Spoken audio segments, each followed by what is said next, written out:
الحمد لله وكفى والسلام على عباده الذين اصطفى أما بعد فأعوذ بالله من الشيطان الرجيم بسم الله الرحمن الرحيم في صحف مكرمة مرفوعة مطهرة بأيدي سفرة كرام بررة صدق الله العظيم وصدق رسوله النبي الأمي الحبيب الكريم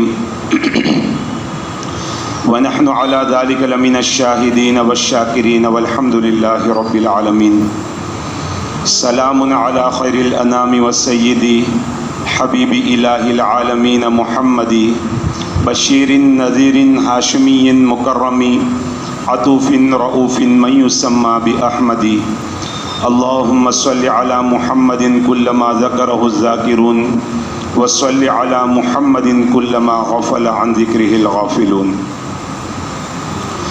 قابل احترام دوستو بزرگوں، ہمارا مضمون چل رہا ہے سیرت امیر معاویہ رضی اللہ تعالیٰ عنہ.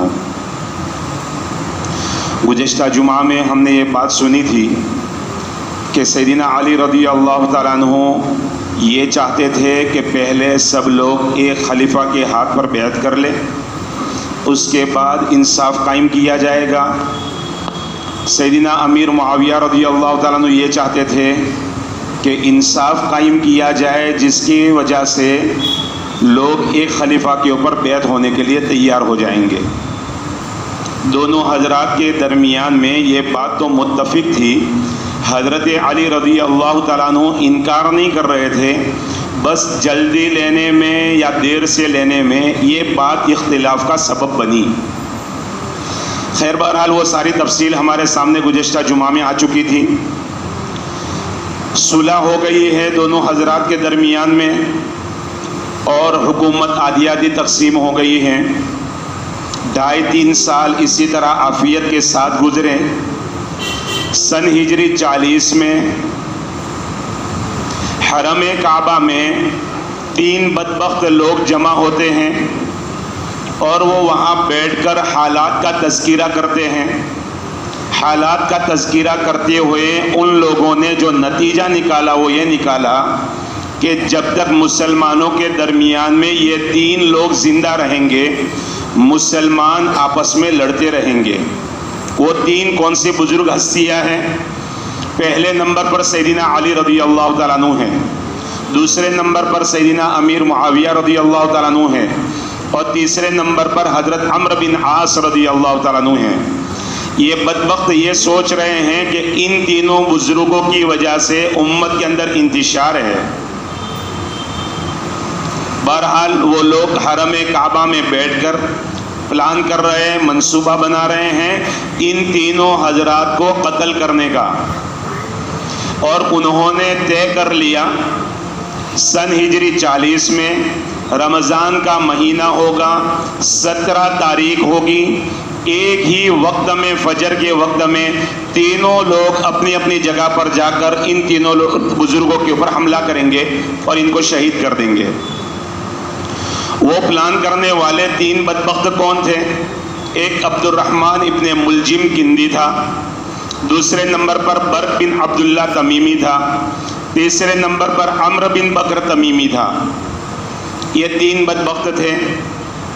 عبد الرحمن ابن ملجم نے کہا کہ حضرت علی کو میں قتل کروں گا، لہذا اسی پلاننگ کے ساتھ وہ وہاں سے نکلا ہے اور کوفہ پہنچا. فجر سے پہلے وہ مسجد میں آ کر لیٹ گیا. سیدنا علی رضی اللہ تعالیٰ عنہ تہجد کی نماز کے پابند تھے. حضرت علی رضی اللہ تعالیٰ عنہ تہجد کے لیے جب تشریف لائے، دیکھا کوئی پردیسی مسافر سویا ہوا ہے، جگہ دیا بھائی یہ تہجد کا وقت ہے، اور حضرت علی رضی اللہ تعالیٰ عنہ نے نماز کی نیت باندھی. یہاں حضرت علی رضی اللہ تعالیٰ عنہ نے نماز کی نیت باندھی. وہ بدبخت اسی فراق میں تھا، وہ اٹھا اور تلوار لے کر حضرت علی کے سر کے اوپر زور سے وار کیا. اس قدر خون نکلا. اللہ کے حبیب صلی اللہ علیہ وسلم نے بہت پہلے حضرت علی کو بتا دیا تھا اور حضرت علی کی داڑھی پکڑ کر بتایا تھا, علی ایک دشمن خدا تجھ پر حملہ کرے گا, اس کی وجہ سے تو شہید ہوگا اور اس کی وجہ سے تیرا خون تیری داڑھی کو رنگین کر دے گا. بہرحال یہی معاملہ ہوا اور اس بدبخت نے جو تلوار سے وار کیا تھا وہ تلوار زہر میں بجھی ہوئی تھی. 17 تاریخ کو حملہ ہوتا ہے, 21 رمضان کو حضرت علی رضی اللہ تعالیٰ عنہ شہید ہو جاتے ہیں, اللہ کے پیارے ہو جاتے ہیں. برق بن عبداللہ صحیح وقت پر اسی 17 رمضان کو دمشق ملک شام جاتا ہے. حضرت امیر معاویہ رضی اللہ تعالیٰ عنہ جب فجر کی نماز پڑھانے کے لیے نکلتے ہیں, اس بدبخت نے خنجر سے حملہ کیا, لیکن وہ حملہ ہلکا پڑ گیا, اوچھا پڑ گیا. اگرچہ حضرت امیر معاویہ رضی اللہ تعالیٰ عنہ شدید زخمی ہوئے, لیکن فوراً اس کو پکڑ لیا, برق بن عبداللہ کو پکڑ لیا اور فتنے کو ختم کرنے کے لیے امیر معاویہ رضی اللہ تعالیٰ عنہ نے اس کو قتل کروا دیا. پھر اس کے بعد حضرت امیر معاویہ رضی اللہ تعالیٰ عنہ نے اس حادثے کے بعد ایک ترتیب بنائی کہ جہاں حضرت امیر معاویہ رضی اللہ تعالیٰ عنہ نماز پڑھاتے تھے, نماز پڑھانے کی جگہ پر حفاظتی انتظام کر دیا کہ محافظ وہاں کھڑے رہتے تھے. آج بھی وہ ترتیب حرم شریف میں موجود ہے کہ جب امام حرم نماز پڑھانے کے لیے آتے ہیں تو پولیس والے جو ہوتے ہیں نا وہ وہاں پر کھڑے رہتے ہیں حفاظت کے لیے. خیر بہرحال حضرت امیر معاویہ رضی اللہ عنہ کی زندگی تھی, اللہ نے بچا لیا. اب وہ تیسرا بدبخت وہ مصر پہنچا, عمرو بن بکر تمیمی مصر پہنچا. اللہ کی شان, حضرت عمرو بن عاص رضی اللہ تعالیٰ عنہ اس دن بیمار تھے, جس کی وجہ سے وہ نماز فجر کے لیے آ نہ سکے. انہوں نے اپنی جگہ پر حضرت خارجہ بن حبیب رضی اللہ تعالیٰ عنہ کو بھیجا. حضرت خارجہ رضی اللہ تعالیٰ عنہ جب نماز پڑھانے کے لیے آئے تو یہ یوں سمجھا کہ یہی عمرو بن عاص ہے, حملہ کر کے شہید کر دیا. اس طرح سے ان لوگوں نے پلاننگ کی. حضرت علی رضی اللہ تعالیٰ عنہ سن ہجری 40 میں 21 رمضان کو شہید ہو گئے. حضرت علی رضی اللہ تعالیٰ عنہ کی شہادت کے بعد لوگوں نے سیدنا حسن رضی اللہ تعالیٰ عنہ کے ہاتھ پر بیعت شروع کر دی. حضرت حسن رضی اللہ تعالیٰ کے ہاتھ پر بیعت کی ہیں. اب حضرت حسن رضی اللہ تعالیٰ جس سے بھی بیعت کرتے تھے 2 جملے ارشاد فرماتے تھے, اللہ سے ڈرتے رہنا, امیر کی مانتے رہنا. اللہ سے ڈرتے رہنا, امیر کی مانتے رہنا. بہرحال 6 مہینے کا عرصہ بھی نہ گزرا تھا کہ سیدنا حسن رضی اللہ تعالیٰ عنہ کو علم ہو گیا کہ میری فوج, میرے چاہنے والے مجھ سے بغاوت کر رہے ہیں اور میرے خلاف چل رہے ہیں. لہذا حضرت حسن رضی اللہ تعالیٰ عنہ نے ارادہ کیا کہ صلح کر لی جائے حضرت امیر معاویہ سے, حکومت اور خلافت ان کے حوالے کر دی جائے اور میں بری ہو جاؤں تاکہ مسلمانوں کا خون ناجائز طریقے پر نہ بہے. یہ بات جب ان کو پتہ چلی, جو حضرت حسن کے ہاتھ پر بیعت کر چکے تھے, سارے مخلص نہیں تھے, سارے مخلص نہیں تھے, اس میں وہ شریر بھی تھے جنہوں نے حضرت علی رضی اللہ عنہ کو شہید کیا. عبد الرحمن ابن ملجم وہ بندہ ہے جو حضرت علی رضی اللہ عنہ کے ہاتھ پر بیعت کر چکا تھا. حب علی کا دعویٰ کرنے والا وہی حضرت علی کے خون کا پیاسا ہو گیا ہے. بہرحال حضرت حسن رضی اللہ عنہ نے جب ارادہ کیا, مدائن ایک شہر ہے وہاں پر تھے, انہوں نے اپنے خاص ساتھیوں کے سامنے اس کا تذکرہ کیا. جو دل میں بات تھی وہ ساتھیوں کے سامنے کی کہ میں اس طرح سے حضرت امیر معاویہ سے صلح کرنا چاہتا ہوں اور خلافت اور حکومت ان کے حوالے کر دینا چاہتا ہوں, میں اس سے بری ہو جانا چاہتا ہوں. یہ بات جب ان کی فوج میں پھیلی تو وہی شریر لوگ, وہ بلوائی لوگ جو اس فوج میں چھپے ہوئے تھے, انہوں نے حضرت حسن رضی اللہ عنہ کے خیمے پر حملہ کیا. خیمے کے اندر گھس گئے. سیدنا حسن رضی اللہ عنہ کو زور سے نیزہ مارا. اللہ کی شان، وہ نیزہ سینے پر لگنے کے بجائے ران پر لگا. حضرت حسن رضی اللہ عنہ شدید زخمی حالت میں پڑے ہوئے تھے. لوگوں نے حضرت کی قمیص بھی کرتا بھی اتار دیا اور خیمے کے اندر جتنا سامان تھا وہ سارا سامان لوٹ لیا. حضرت حسن رضی اللہ عنہ اسی حال میں تھے کہ یزید بن وہب جوہنی جو حضرت حسن کے پکے معتمد تھے، بھروسے مند تھے، ان کو پتا چلا کہ خیمے پر حملہ ہوا ہے. دوڑ کر آئے. حضرت حسن زخمی حالت میں تھے، ان کو سہارا دیا. وہ حضرت حسن رضی اللہ تعالیٰ عنہ یزید بن وہب جوہنی سے کہہ رہے ہیں واللہ معاویۃ لی خیر منہم، اللہ کی قسم معاویہ میرے لیے ان سے بہتر ہیں. کون؟ یزعمون انہم لی شیعہ، جو یہ سمجھتے ہیں اور یہ گمان کرتے ہیں کہ وہ میرے شیعہ اور پیروکار ہیں. یہ جملے سیدنا حسن رضی اللہ تعالیٰ عنہ کے ہیں. آگے کیا فرماتے ہیں؟ ابتغوا قتلی، انہوں نے مجھے قتل کرنے کی کوشش کی. وانتہبوا ثقلی، میرا خیمہ لوٹ لیا. واخذوا مالی، اور میرے مال پر قبضہ کر لیا.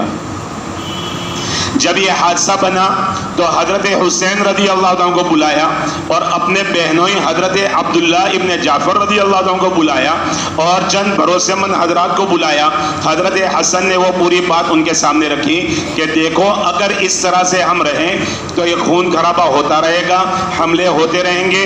حکومت اور خلافت حضرت امیر معاویہ رضی اللہ عنہ کو سونپ دی جائے تاکہ یہ مسئلہ ختم ہو جائے. مشورہ کر کے پھر حضرت امیر معاویہ رضی اللہ عنہ کے حوالے کرنے کی بات چل ہی رہی تھی. وہاں حضرت امیر معاویہ رضی اللہ عنہ کو پتا چلا کہ سیدنا حسن رضی اللہ عنہ پر حملہ ہوا ہے اور وہ شدید زخمی ہیں. اور یہ بات بھی پہنچی کہ زخمی کیوں ہوئے ہیں، ان کے دل میں تمنا تھی صلح کی. لہذا حضرت امیر معاویہ رضی اللہ تعالیٰ عنہ نے ایک کاغذ لیا، اس کے نیچے اپنی مہر لگائی، اسٹیمپ لگایا اور وہ کاغذ حضرت حسن رضی اللہ عنہ کی خدمت میں بھیجا اور یہ فرمایا جتنی شرطیں آپ لکھنا چاہیں ساری شرطیں لکھ دیجئے، مجھے ساری شرطیں منظور ہیں، ساری شرطوں کے ساتھ بھی میں صلح کرنے کے لیے تیار ہوں. وہ پرچہ حضرت حسن رضی اللہ عنہ کی خدمت میں پہنچا. حضرت حسن رضی اللہ تعالیٰ عنہ نے صلح کی شرطیں لکھی. حضرت امیر معاویہ رضی اللہ تعالیٰ عنہ نے ساری کی ساری شرطیں قبول فرما لی. ایک شرط کے بارے میں بھی یہ نہیں فرمایا کہ یہ مجھے منظور نہیں ہے. ساری شرطیں قبول ہو گئیں. بہرحال پھر اس کے بعد خلافت اور امارت حضرت امیر معاویہ رضی اللہ عنہ کے حوالے ہو گئی. یہ سن 41 ہجری میں ربیع الاول کے مہینے میں یہ واقعہ پیش آیا. 40 ہجری میں رمضان کی 21 تاریخ کو حضرت علی رضی اللہ عنہ شہید ہوئے اور ربیع الاول 41 کو مشکل سے 6 مہینے ہوتے ہیں. حضرت حسن رضی اللہ عنہ نے 6 مہینے خلافت سنبھالی. اس کے بعد حضرت امیر معاویہ رضی اللہ عنہ کے حوالے کر دی.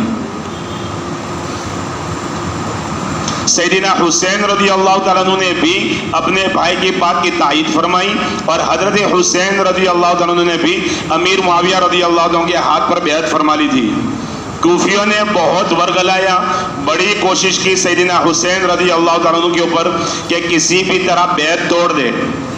سیدنا حسین رضی اللہ عنہ نے فرمایا میں نے بیعت کر لی ہے، توڑنے کی کوئی گنجائش نہیں ہے.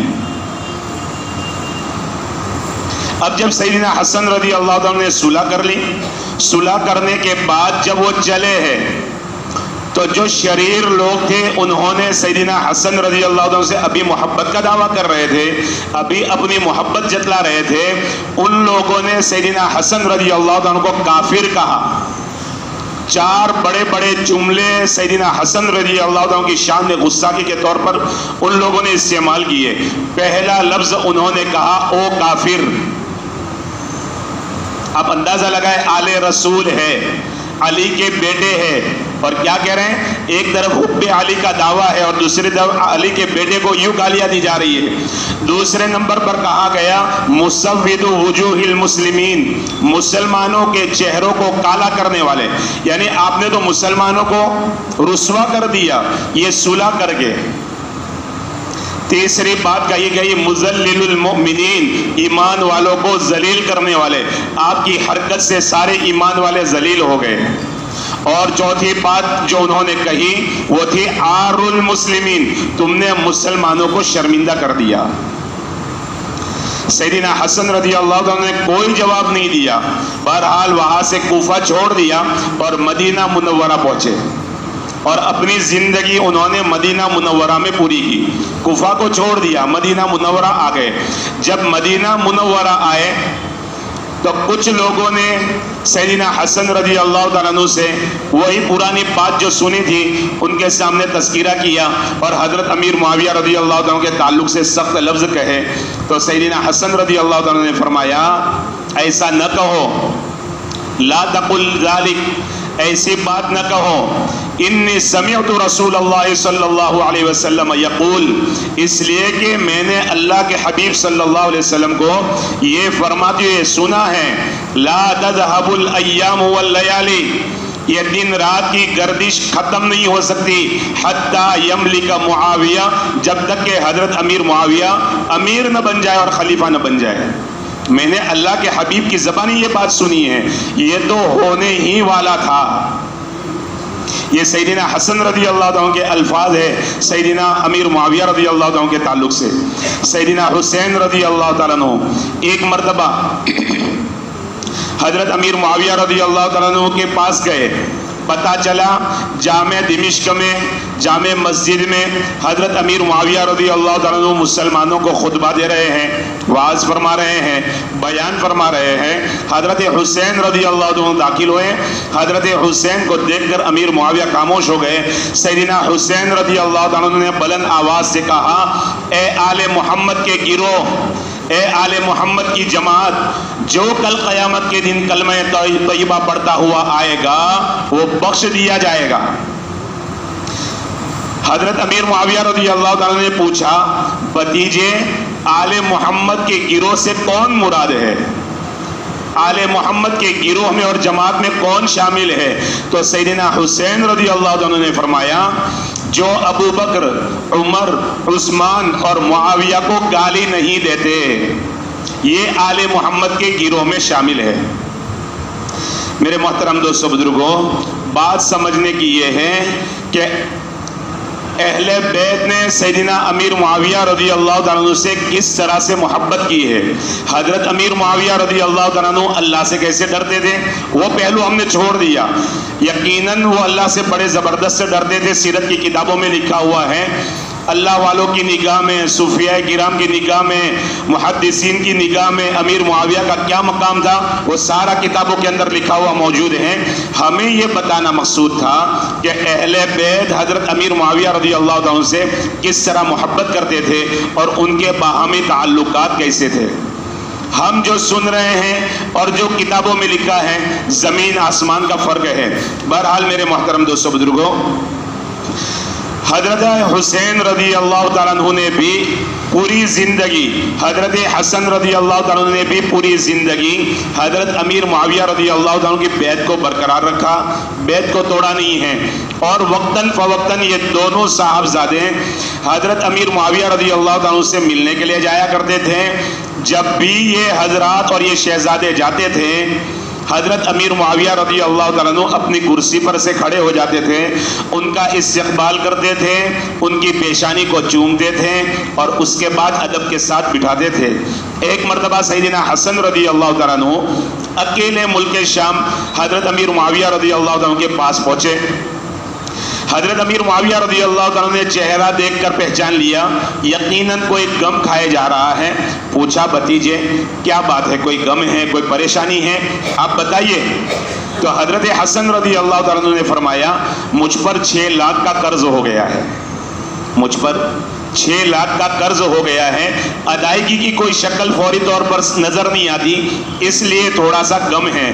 حضرت امیر معاویہ رضی اللہ تعالیٰ عنہ نے اسی وقت اپنے پاس سے 6 لاکھ روپئے دیے قرض کے طور پر، 6 لاکھ روپئے دیے اہل بیت پر خرچ کرنے کے لیے، اور 6 لاکھ روپئے دیے حضرت حسن رضی اللہ تعالیٰ عنہ کو خاص طور پر خرچ کرنے کے لیے، اور یوں فرمایا، بھتیجے یہ کیا طریقہ ہوا، آپ حالات میں میں آئے پھر چچا کو خبر دیتے ہیں، آپ پر حالات آنے سے پہلے مجھے خبر دے دیتے تو مجھے بڑی خوشی ہوتی ہے۔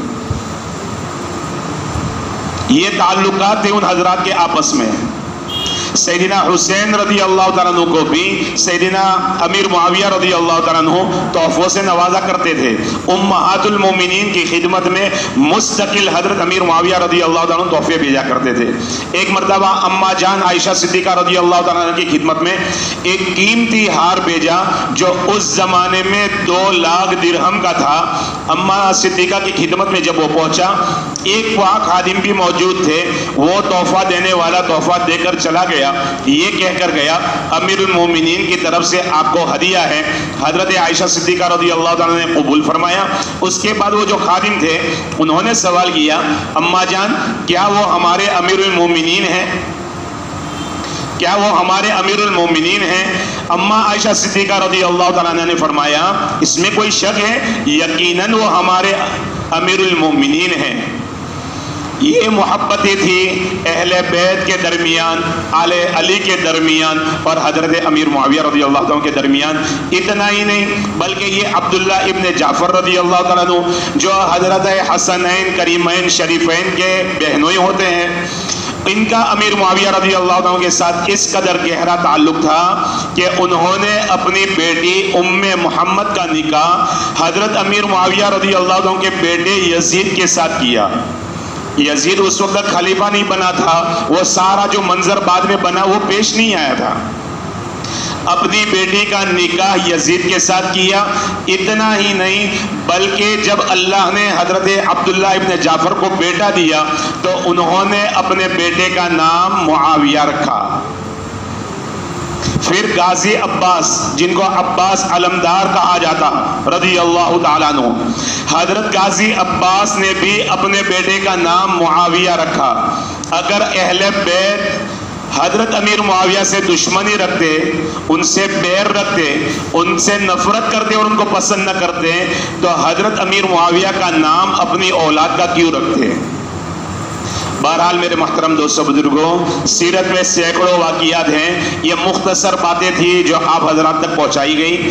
اصل میں ہمارا ذہن صاف ہو جائے، ہمیں پتہ چل جائے ہم سے کتنی بڑی غلطی ہو رہی ہے۔ اب ایک مسئلہ ہے، وہ حدیث شاید آپ حضرات کے ذہن میں گھوم رہی ہو کہ وہ ترمذی شریف کی حدیث ہے حضرت عمار رضی اللہ عنہ کے تعلق سے کہ حضرت عمار رضی اللہ عنہ سے اللہ کے حبیب صلی اللہ علیہ وسلم نے فرمایا تھا، عمار تجھے باغی گروہ قتل کرے گا، تجھے باغی گروہ قتل کرے گا۔ اور حضرت عمار رضی اللہ تعالیٰ عنہ جنگ صفین کے وقت میں، اس میدان میں نہیں کہہ رہا دوستو، اس وقت میں شہید ہوئے۔ اب اس بات کو سمجھنے کے لیے حضرت امیر معاویہ رضی اللہ عنہ کو اگر جو لوگ باغی کہتے ہیں، اگر ہم ان کو تھوڑی دیر کے لیے باغی سمجھ لیتے ہیں تو آپ کو اہل سنت کی صرف کتابوں میں نہیں، عمدۃ المطالب یہ ہماری کتاب نہیں ہے، اہل سنت کی کتاب نہیں ہے، اس میں بھی یہ واقعہ لکھا ہوا ہے کہ سیدنا علی رضی اللہ عنہ کے حقیقی بھائی سیدنا عقیل بن ابی طالب رضی اللہ عنہ اپنے بھائی سے الگ ہو گئے تھے، ان کی بیعت توڑ کر حضرت امیر معاویہ رضی اللہ عنہ کے پاس چلے گئے تھے۔ جنگ صفین میں حضرت معاویہ رضی اللہ عنہ کے ساتھ میدان میں آئے۔ اب کیا کہو گے؟ اگر معاویہ کو باغی کہتے ہو تو پھر عقیل کے بارے میں جرأت کرو۔ ہم کسی کو باغی نہیں مانتے، ہم کسی کو باغی نہیں مانتے، لیکن جو باغی مانتے ہیں تو باغی تو پوری فوج کو مانو نا۔ حضرت امیر معاویہ کو اگر باغی مانتے ہو تو حضرت عقیل نے بھی تو حضرت امیر معاویہ کا ساتھ دیا تھا، ان کو بھی باغی مانو۔ 18 صحابہ کرام نے حضرت امیر معاویہ رضی اللہ عنہ کا ساتھ دیا تھا، ان کو بھی پھر باغی کہو نا۔ آپ کتابوں میں سے تھوڑی تھوڑی باتیں لے لیتے اپنی پسند کی، اسی کتاب میں ساری باتیں لکھی ہے، اگر کتاب پر اعتبار ہے تو پوری باتیں لو، تھوڑی تھوڑی باتوں سے کام نہیں چلے گا۔ بہرحال میرے محترم دوستو بزرگوں، یہ جو ہمارے ذہنوں میں شک ہے اور یہ جو ایک بات اچھالی جا رہی ہے قتل عمار کے بارے میں، حضرت عمار رضی اللہ عنہ سے جو آقا نے فرمایا تھا وہ بھی خندق کے موقع پر فرمایا تھا، یہ ساری باتیں انشاءاللہ آئندہ جمعہ میں تھوڑی سی کھل کر بیان کریں گے۔ انشاءاللہ اس سے ہمارا ذہن اور صاف ہو جائے گا اور ہمیں معلوم ہو جائے گا اس حدیث کا مطلب کیا ہے اور اس حدیث کے مصداق کون لوگ ہیں۔ اللہ رب العزت ہمیں صحابہ کرام کی عظمت نصیب فرمائے۔ وآخر دعوانا ان الحمدللہ رب العالمین۔ جن حضرات کی سنت باقی